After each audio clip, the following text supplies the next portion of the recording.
Everyone, it's 7 o'clock, and as I said earlier, we are live.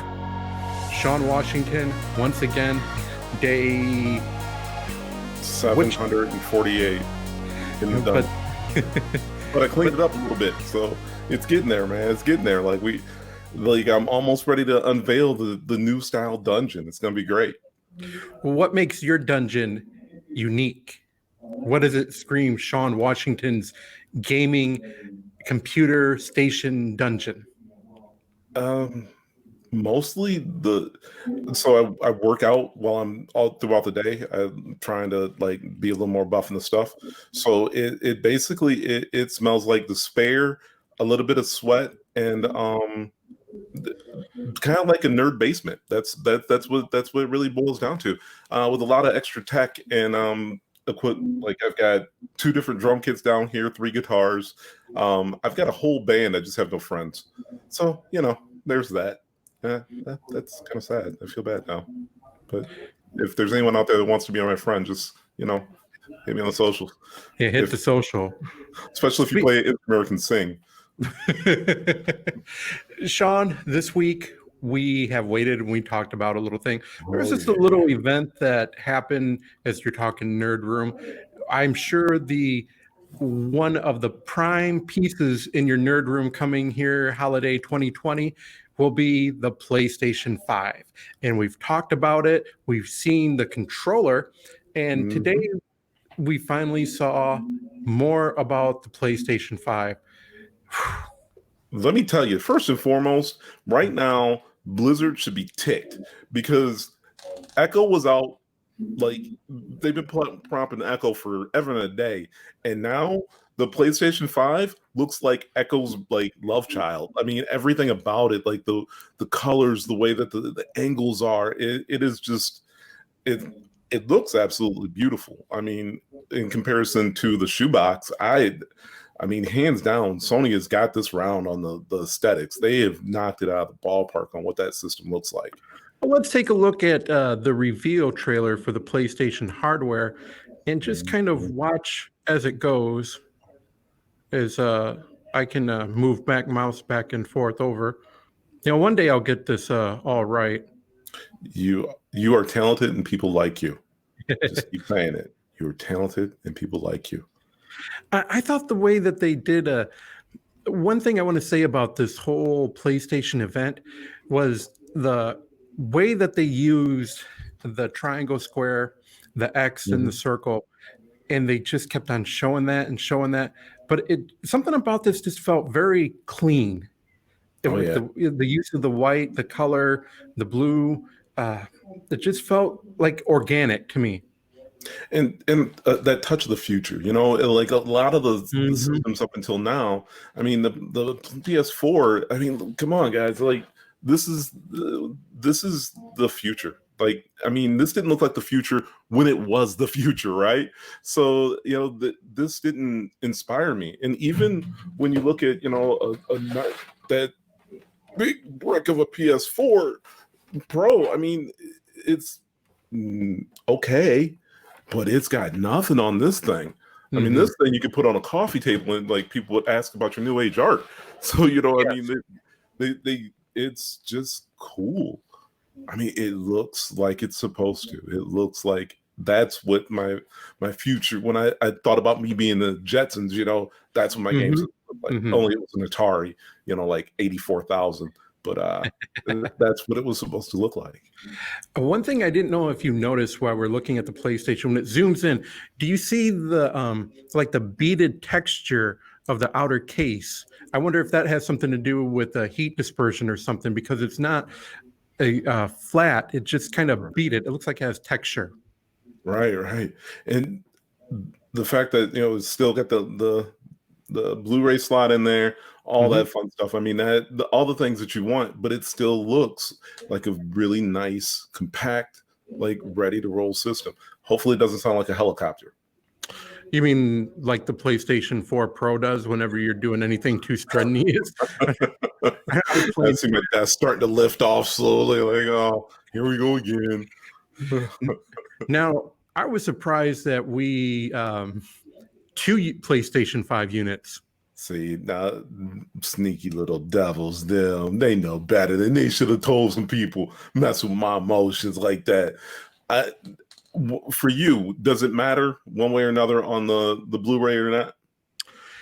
Well, for me, currently, I would go still for disc for the ability to play the Ultra HD 4K movies. However, if you're looking just for the gaming aspect, you were talking, not everyone wants to buy physical media. They just soon download it. And if they have the capabilities of having, They call it internet. I don't know if you've tried it yet. It's the internet. It's really cool. You should give it a try sometime. yeah, tell me about it. Broadband is amazing. Amazing. But yeah, it's more and more. But here, my question is, how big are the games going to be? As we saw some of the trailers, we're like, whoa. The last Call of Duty, the one that everyone's like enjoying, and it's a great game without a doubt. That one was over 100 gig, man. So I wouldn't. I won't be shocked if these games are hitting into that same size range. It only makes sense. I mean, it's just it's the state of the world right now, and I think the hardest part for us is going to be able to get our providers to understand that if I buy 3 games in a month, I've used a third of my data cap on some providers around here. So.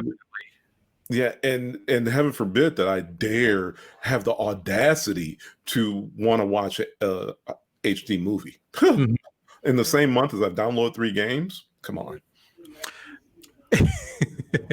I'm going to play a trailer here for some of these games. I felt like there's a lot of artistic flair here with these games, and I was pretty excited about seeing something like this. It looks like with the PlayStation 5, really going to show a lot of stories. Yeah.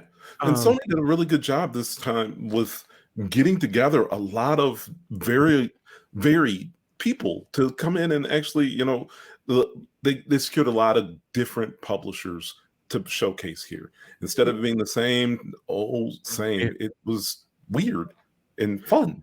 Yeah, there was a lot of Sony first party, but within the Sony studios, it looked like there's a lot of smaller studios that Sony was bringing forth. Right. And this one, Goodbye Volcano High, it had a really unique art style. Now, I'm not sure if this will be representative of gameplay, because I'm going to preface saying something here.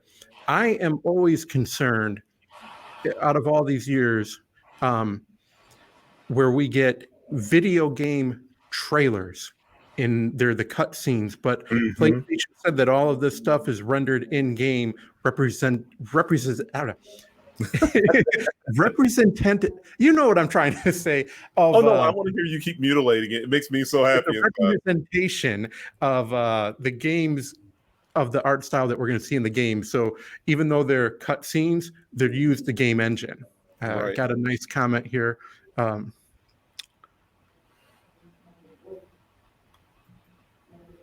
So that's an interesting 2021. Hello, Nina. It's good to see you. Good to see you. Hopefully you got a chance to watch some of the stuff. And a great comment. And mad love to you and your family, especially in these crazy old-fashioned times. But yeah, I'm still here. I'm still here, ready in the green. Well, the green is for... This is my keeper jersey, man. This is me throwing a straight-up threat to all of the people that I play soccer with over in Kalamazoo. It's almost time to come back. And I'm coming for you. I'm ready. I'm feeling it. It's not even a game anymore, y'all. Just kind of like this whole PlayStation thing. Well, okay. Well, as games are getting more and more sophisticated, sports games, you can relive the experience of being the athlete, as you say, is when you put on your jersey. Now we've got virtual jerseys. And what I mean by that is the athletes that are coming to this next gen, when we're talking about PlayStation 5, but obviously we've got another box that we'll talk about another time. The realism that you see on these players. It's photorealistic. Yes. And even though this is just a beginning of a showing the sweat, we'll see what happens when we get the actual system proper. But it's going to be, I think it's going to be pretty amazing what we see. The amount of trash talk that people are already warming up for to get ready for this. I mean, it looks beautiful if it plays half as well. they know they have a hit there. As long as they don't, put the slot machine in there to go ahead and suck the money right out of everybody, we should be okay. You're talking microtransactions. We don't say those words, naughty words. You're gonna get us you're gonna get a strike, man. Come on. Yeah, NBA 2K21 out in the fall here. So I'd imagine that this will be a launch game for both the PlayStation 5 and other systems.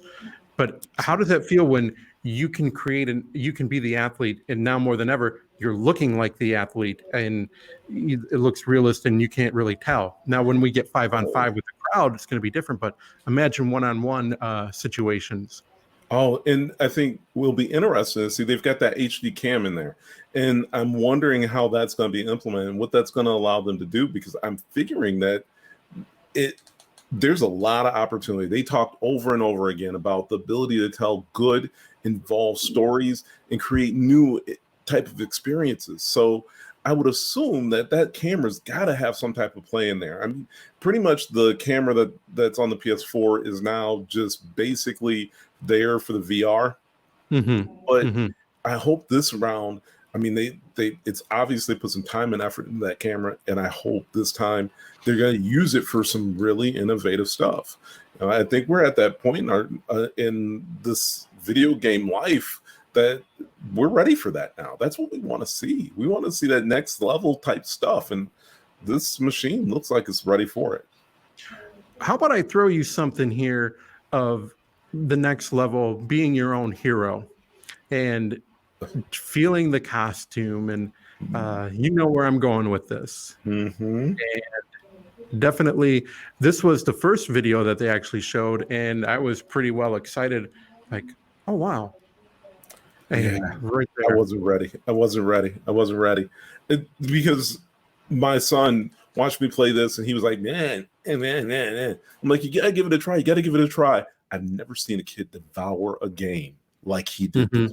The first one of these, he grabbed a hold of, and at the end, which I will not spoil, at the end, he came downstairs distraught. Like, it was obvious. It was in his eyes. He was like, what just happened? I don't know what to do. It was like, for him, I think that game is the iconic moment of his childhood.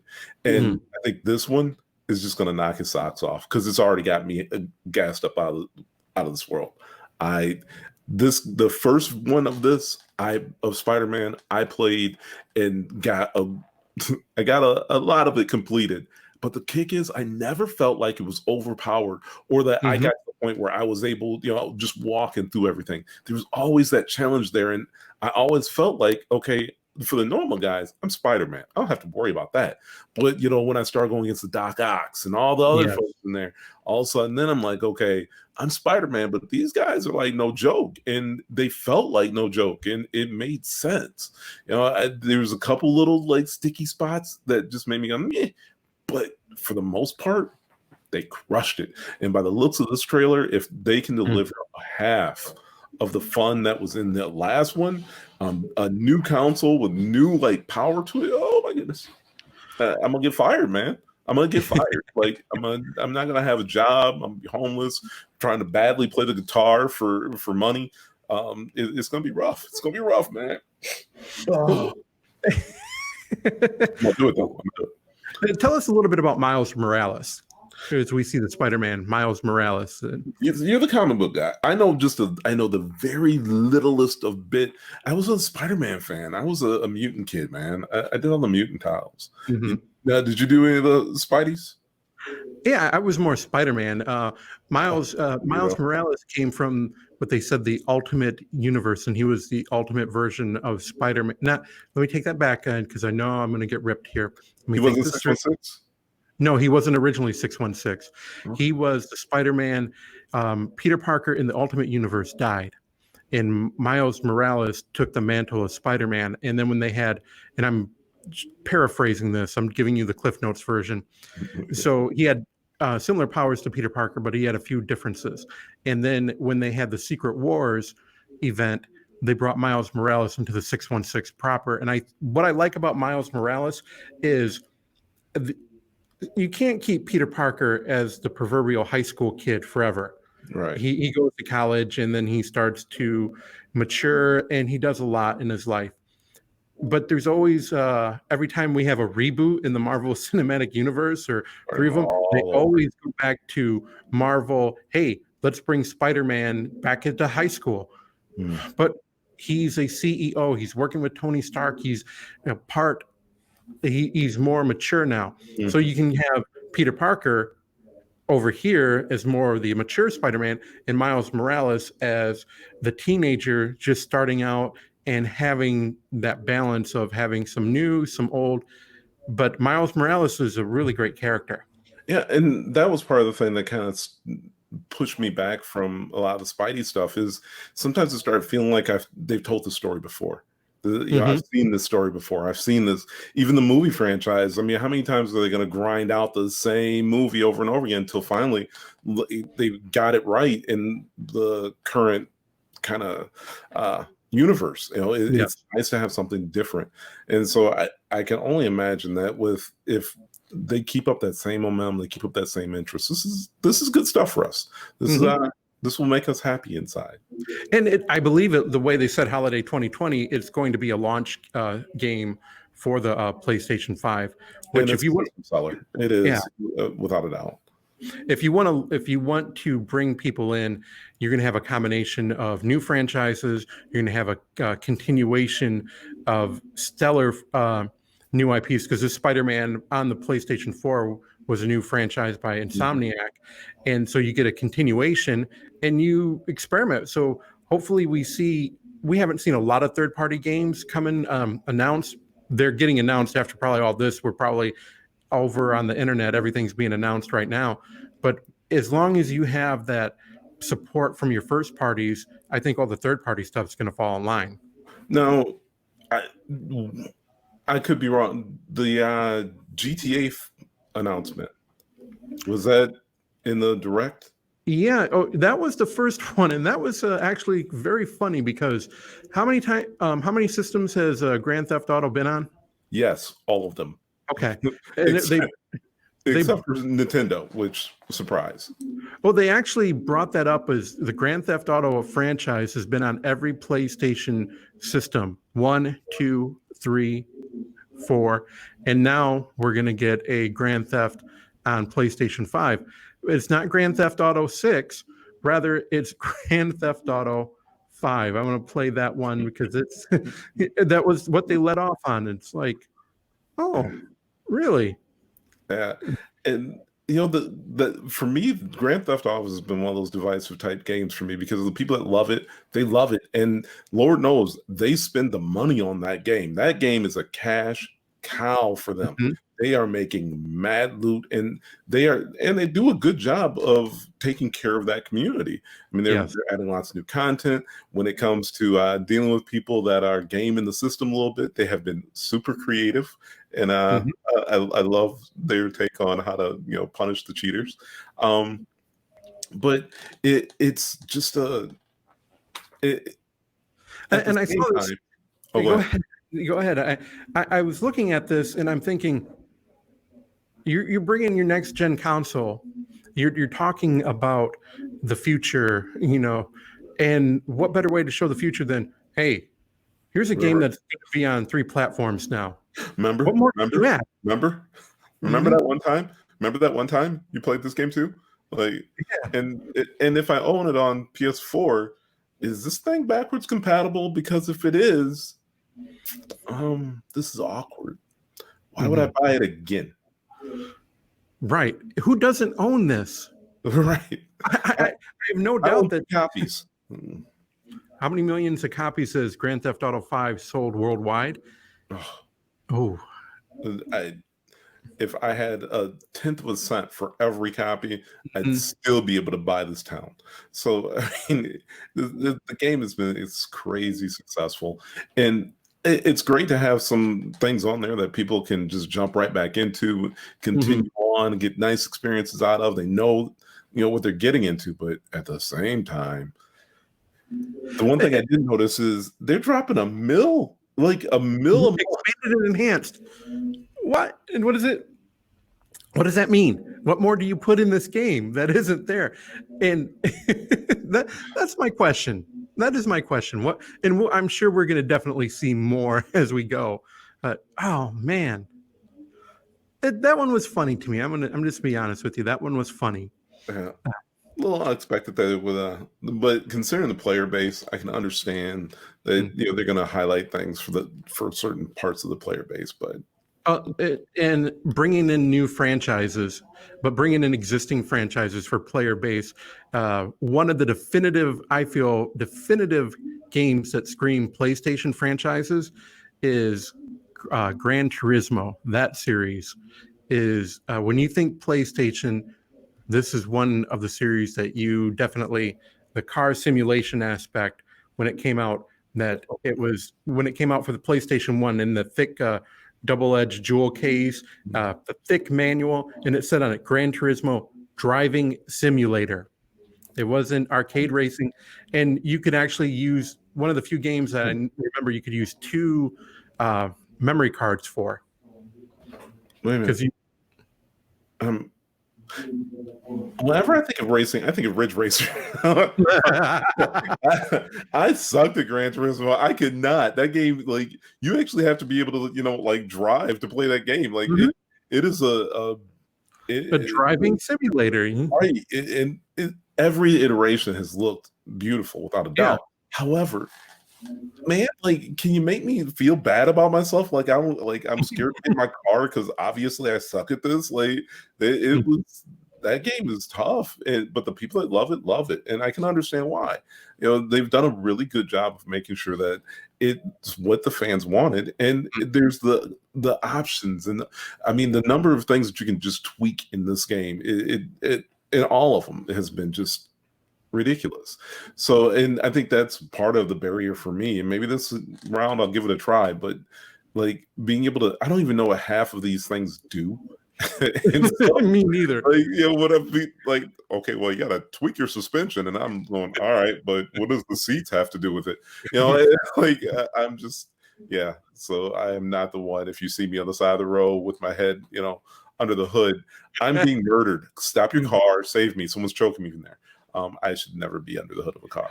I really enjoyed when I was watching this, when you have the sound and you just hear the subtle clicks of the engine and you see the rear.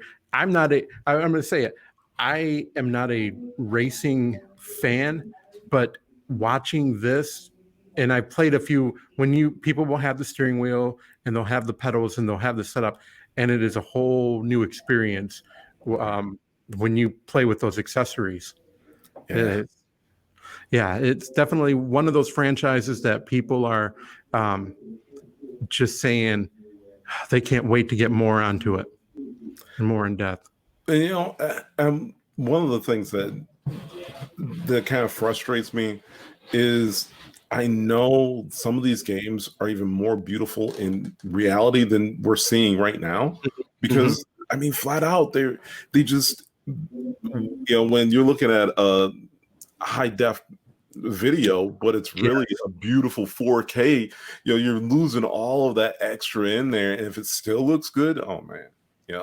And I think Gran Turismo's have always looked really, really amazing. So it'll be interesting to see when we actually have these things in our hand. We can get the controller in there and go for it. This one baked my brain a little bit because I have no idea what we're looking at. I thought Death Stranding in the beginning. I'm like, so they bring in Death Stranding, and I mean, okay, but then no, I don't know what this is. I felt like that one movie, Tenet, that's going to be released, and then before that, what was the other? Yes, it kind of gave me those vibes. Yeah. But again, you look at the detail, not only in the foreground but the background. But these stories, each gameplay trailer just seemed like it's a new story. The art of cinematic and visual storytelling is coming together, where these creators are able to engage you throughout with the story.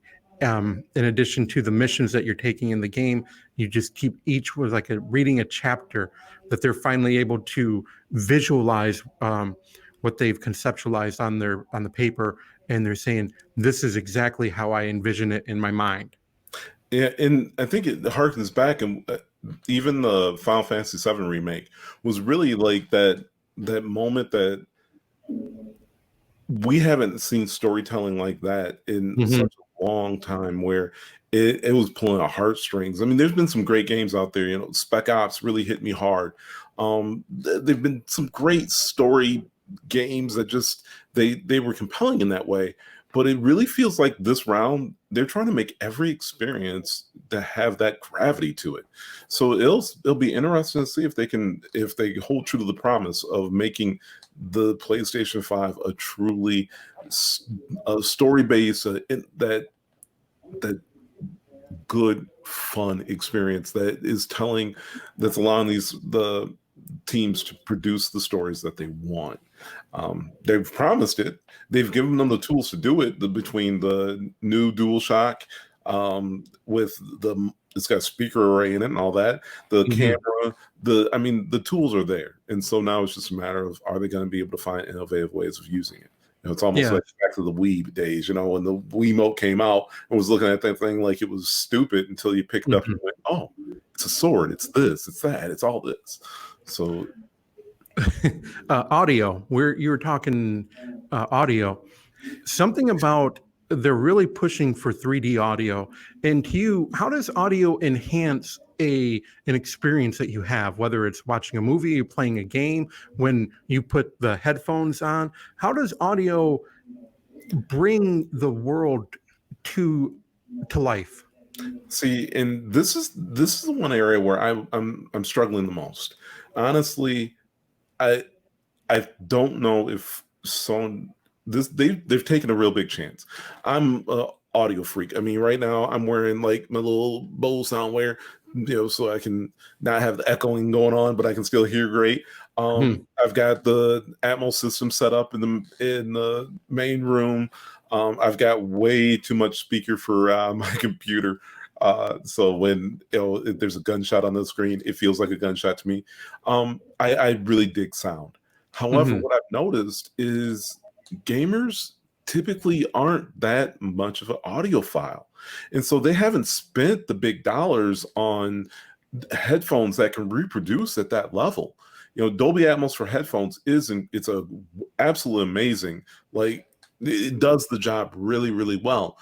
But I don't know if I'm curious to see if they can make this into something that actually transcends that experience. I mean, unless you're playing a first-person shooter where you're trying to figure out where did that bullet just come from, and you want to know that it came from behind you, you know, those people they spend a little bit extra on the headphones. But for the average gamer, you know, they're wearing the earbuds that came with it. You know, little, and so how do you get that? If they can pull off getting that type of experience out of those little, you know, funky little headphones, I'd be amazed.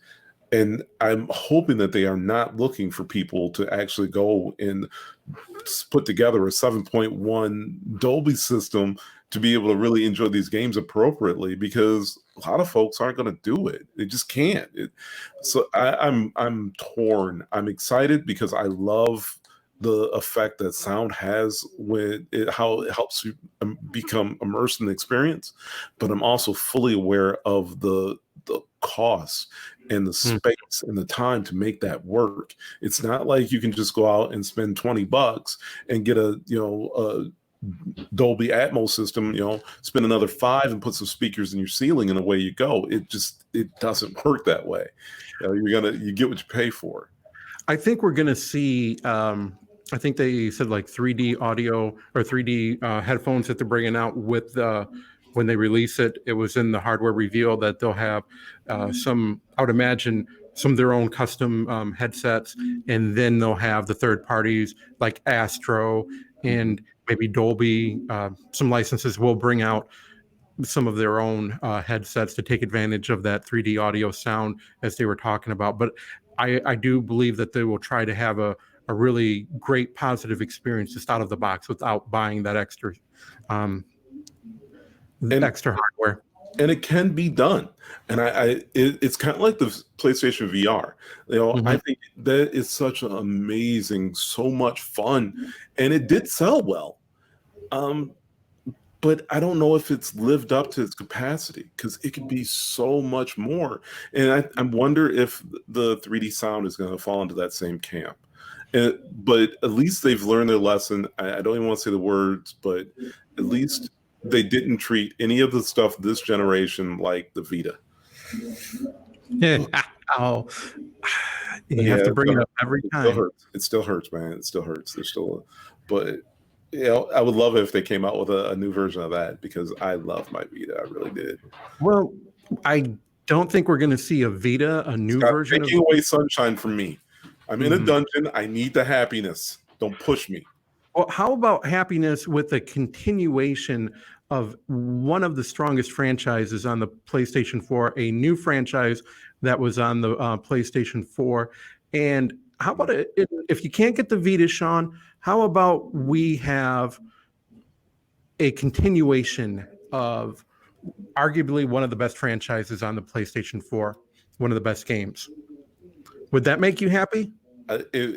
If I get to crawl up the neck of a giant giraffe-looking thing and right there, there's your summer, there's your winter getaway when it's cold out.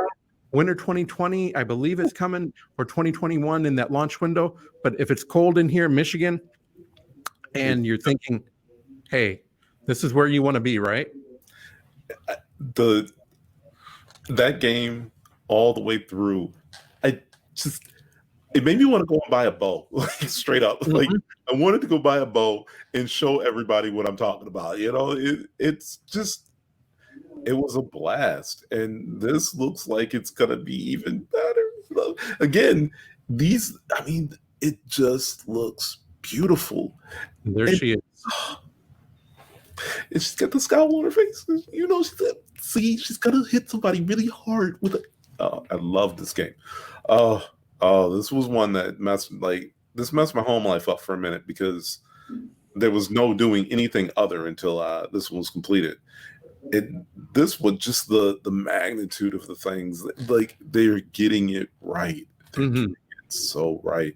And this doesn't look like something that you're gonna find on the PlayStation 4.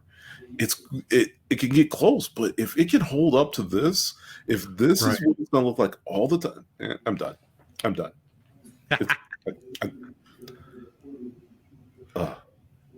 I think this is. I'm going to say this. People are like, "Was this a true sequel?" I think this is a continuation of the story because they're talking about going west, and they explore America. So I think it's. I'm sure it's going to be enhanced. I'm sure it's built for the PlayStation 5, but this is truly looks like a continuation of the story, what she found. And we're talking, of course, Horizon. And this is Sean's. I think this is a system seller for him. If you were on the fence on it, you look at the first party experiences. Spider-Man, Horizon, there's other franchises, Ratchet and Clank. You've also got in 2021 Resident Evil 8. We haven't even shown or talked about. To me, this reveal was about the stories. A continuation of stories, giving the artists the canvas to create these stories. Forbidden West. It looked like there was a little 2 in there. Like the little marks were for a little 2. There might have been. As the weeks go on, I'm sure that you'll be looking at this frame by frame. There you go. Right there. See, that's what's up. And then I could just superimpose you right on there. Your body with the bow and arrow. And get out my Photoshop skills. Yeah, PlayStation exclusive. Please do. Oh, I definitely if I get this hair to go red instead of gray, man, I'd be all in it. Oh man. Now we've we've seen games that are pretty much adult. I want to say like young adult, teen based. What about some good old fashioned mascot games? Did we see anything here that would that would say fun all ages? And the answer to that is yes. I'm gonna show you. I don't want it. I don't want it. I, I, there's a couple games that I started and there's failed. this planet, even though it's big, there's still a little bit of childhood in you, Sean. No, You can. Sackboy is awesome. Don't get me wrong. I suck at those games, but God, that looks good. Mm-hmm. Now, see, I know it's a sacrilege. There's certain iconic games on other systems that everyone else has already beaten and will always beat before me because I've never beat one of them before. But this makes me kind of want to try. I mean, like the Rayman back on the first PlayStation way back in the day. Abe's Odyssey was the second one. What's the first one? Oddworld. Oddworld, Abe's Odyssey, I think. Yes. Those I did try those. I did play them for long enough to realize I sucked too bad to actually beat them. But they are a good time without a doubt. So and Little Big Planet has it. It's the one that like folks pick up and everyone can pick it up and do something with it. It just if there's great user content, that makes it better. But this one looks more like it's like actually a linear type adventure, which is exactly completely different for the series. So you said that you picked up Oddworld, and you realized that was supposed to be a start of this big story and a continuation. Mm-hmm. So we're talking about at least about 23, 25 years ago. I didn't buy it. You look good for your age, though. You look good for your age. Keep it up. Thank you. I appreciate this. Sean, you can finish now the story. So you can finish the story. Oddworld was smart. It was tough. It was unforgiving, but fair. But it was one of those games where for me, it was, you had to be pixel perfect on some spots. And it was very frustrating for me because I love the story of it. Mm-hmm. I love the story of, if you don't know the story of Oddworld, these little guys are out, basically were working in a factory and making this canned food, only to find out they were the canned food. So it's about, this Abe guy, like liberating his people. Mm-hmm. And so there's this great story there. There's lots of, the backstory is just beautiful. There's all this, again, it's a great story, which makes sense why they would bring this forward on this, because that's what they're trying to highlight is their ability to tell great and intriguing stories. And Oddworld definitely fits that bill. Yes. Probably closer now more than ever. The vision that they had is in his head all those years ago finally is saying, I now have the hardware to do it, and I'm able to create these worlds that I only had in my head for a time. It was a fun event, and I really enjoyed what was coming. It's a PlayStation console exclusive for PlayStation 5 and PlayStation 4. There was another game earlier, so we might see some of those. I don't know if it would come out on a dual release where it'd be PlayStation 4 and PlayStation 5 bundled all together, or would it be separate? So scuttle about that, and I can't remember which system talking about everything that was going to be released inside that window would be backwards compatible to the previous systems. I know that it's out there. There's lots of rumor stuff going on. The one rumor that we don't have is how much is this thing going to cost? No, nothing was brought up about that. Here's the closing sizzle reel about the PlayStation 5. There was nothing brought about price. And honestly, I don't think they need to bring it right now. Let's just show the gameplay, show the system, show the franchises that are going to continue, show some of the new innovations that these creators are coming with. I was happy. I was watching. I was like, hey, this is cool.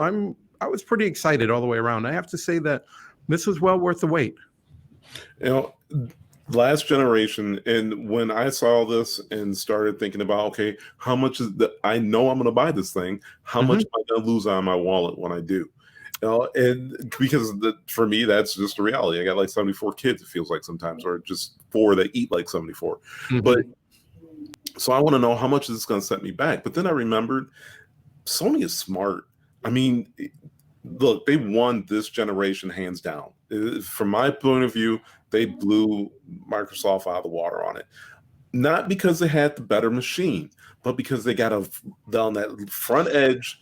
They crushed them in the first couple months. I mean, right off launch, they were just destroying them. And it's because Microsoft ran their mouth and said something that all the fans hated, and everyone jumped ship. And Sony was real quick to step up and go, hey, you can still play used games on ours. Don't worry about it. We got you. Well, you know, what's funny about that is now with the digital only version, they're doing the same thing. If you buy a digital version, you can't resell it. It's once you got a digital copy, it's yours and it's not going anywhere. So, but they're not selling it like that. They're not bringing that up. They're just saying, hey, look, we're giving you choices. We're giving you options. And I think it's genius that they're letting Microsoft set their price point so they can do exactly what they did the last time and go, oh, that's where you're at? Let us show you where we can get to. They're going to get them again. You know, I think I think we're in the middle of that game. So it's, you know, that it's a standoff. Who's going to actually, you know, blink first? And I think, I don't know, but I know who's going to win from all this, and that'd be us, the gamers. We are going to definitely win because we're getting what we want. Future, like some great future tech, some aesthetically pleasing, beautiful futuristic look.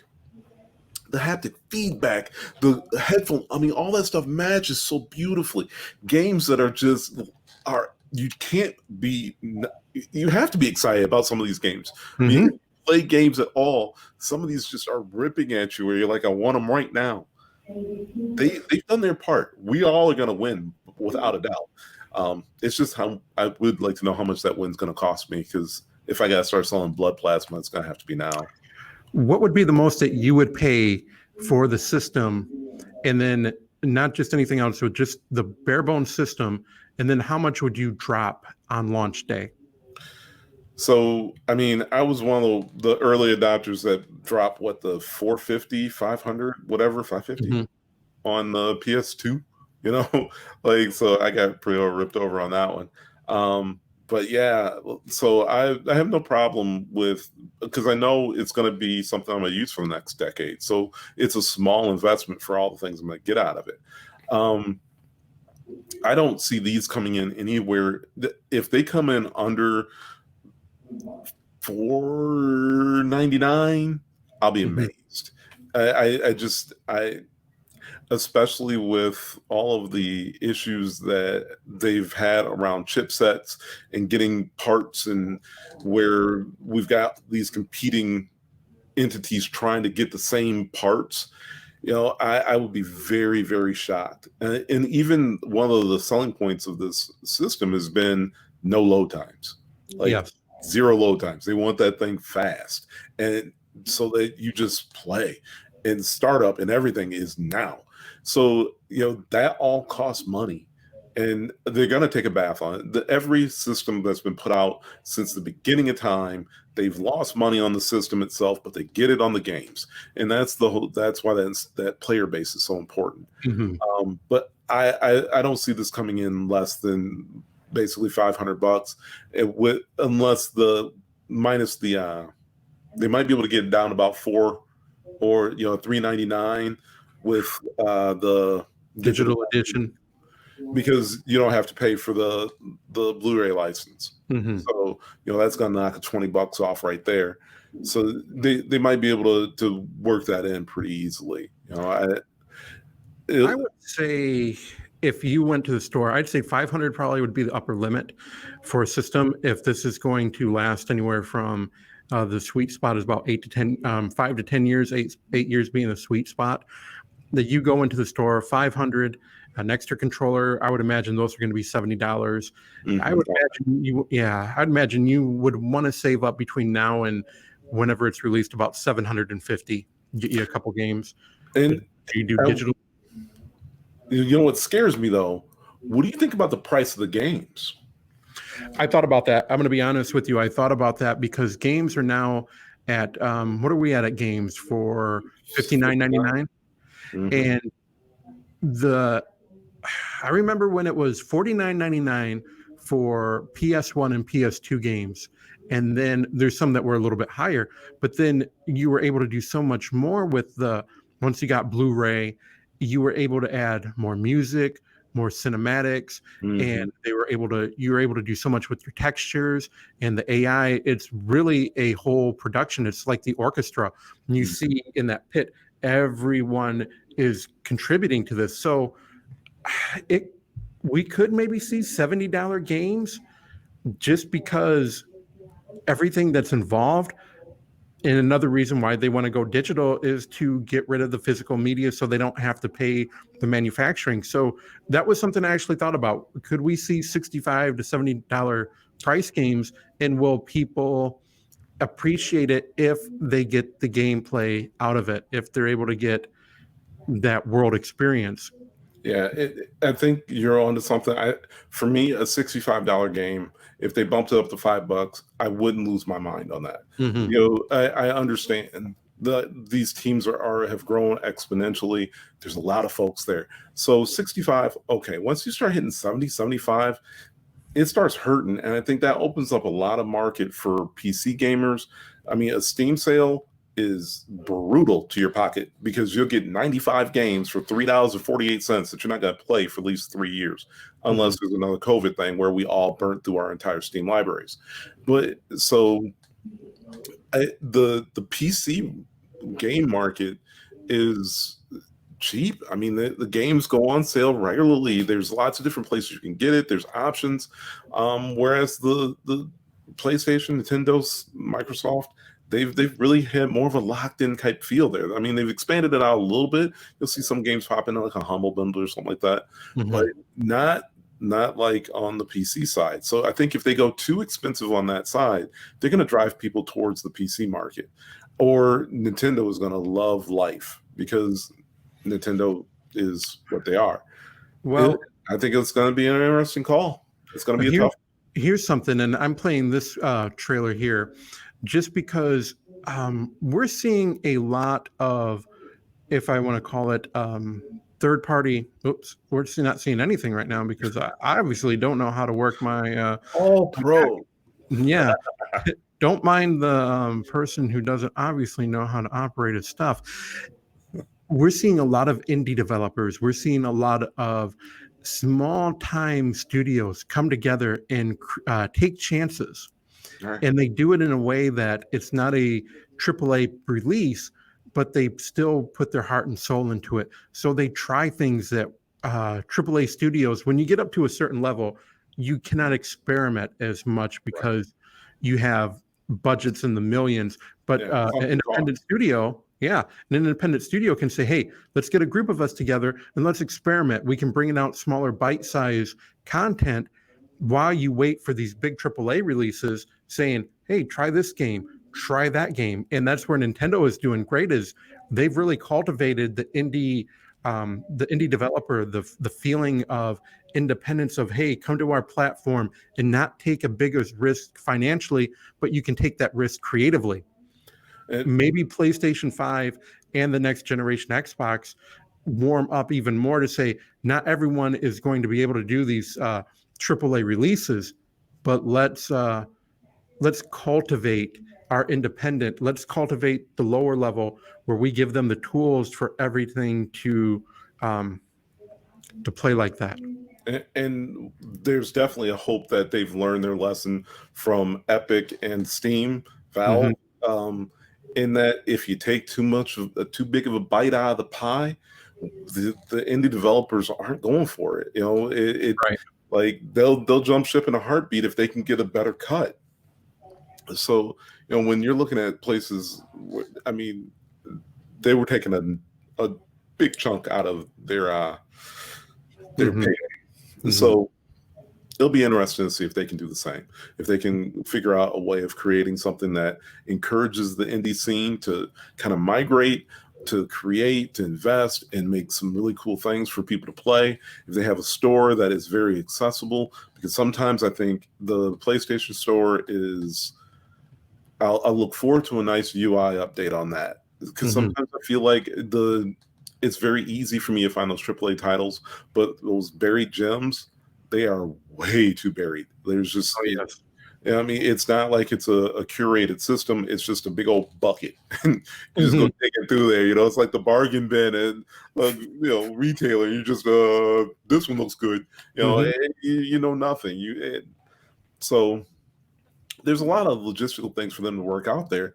And if they have to crank the price up, okay, fine, but give me some other options, because especially if we have a big upfront cost, we have, big costs around making the experience what it's meant to be.